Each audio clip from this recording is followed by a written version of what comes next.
Sa famille n'oubliera jamais cet immense combat, mené seul, décédée en 2011 après plus de 20 ans à souffrir de la maladie d'Alzheimer. Annie Girardot n'a pas vraiment reçu le soutien nécessaire de ses partenaires du monde du cinéma pendant les dernières années de sa vie. Des collègues qui avaient multiplié les hommages à sa mort, de quoi rendre fou de rage son petit-fils Renato et ses amis proches.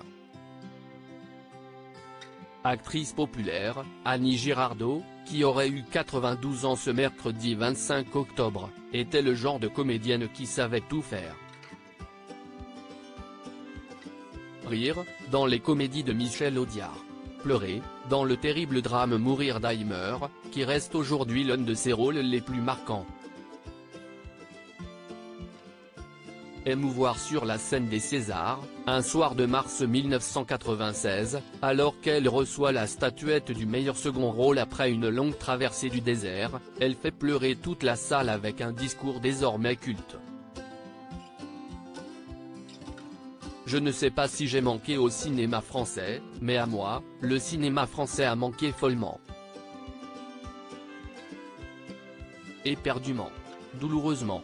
Et votre témoignage, votre amour me font penser que peut-être, je dis bien peut-être, je ne suis pas encore tout à fait morte, lance-t-elle, la voix brisée par l'émotion.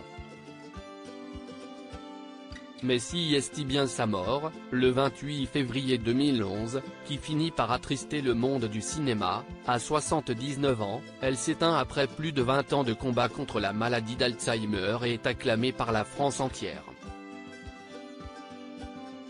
Des hommages qui ont rendu sa famille absolument furieuse. Pendant la fin de sa vie, l'actrice s'était sentie abandonnée, comme l'avait révélé son petit-fils Renato, à peine âgé de 18 ans à l'époque, sur BFM Télévision.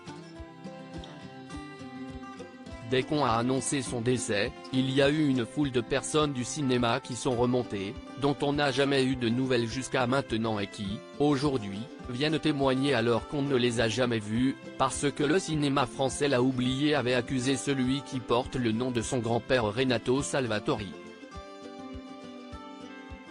Des mots très forts contre les très nombreux artistes qui sont venus à ses obsèques, et qui avaient fortement agacé le journaliste Henri-Jean Servat. La nouvelle vague n'a jamais voulu faire travailler Annie Girardot, jamais.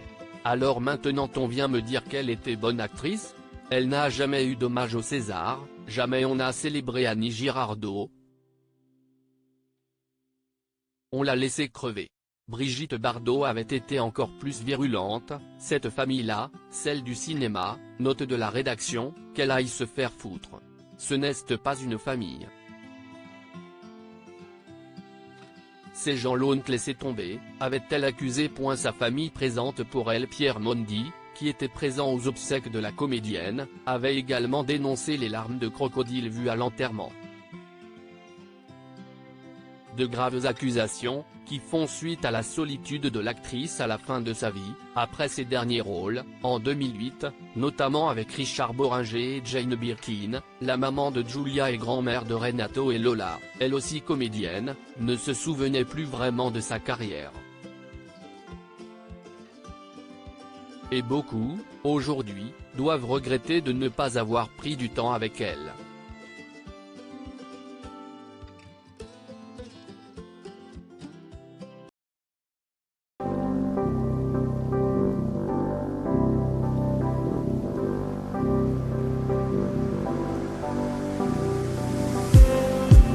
Just need